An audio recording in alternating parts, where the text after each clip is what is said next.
Hello friends, welcome back to my channel. আজি মই আপোনালোকক অসম বুক অফ ৰেকৰ্ডৰ ফালৰ পৰা অহা এটা পাৰ্চেল আনবক্সিং কৰি দেখুৱাম।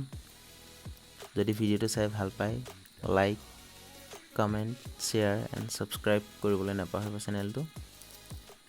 তো বলক ভিডিঅ'টো আৰম্ভ কৰোঁ।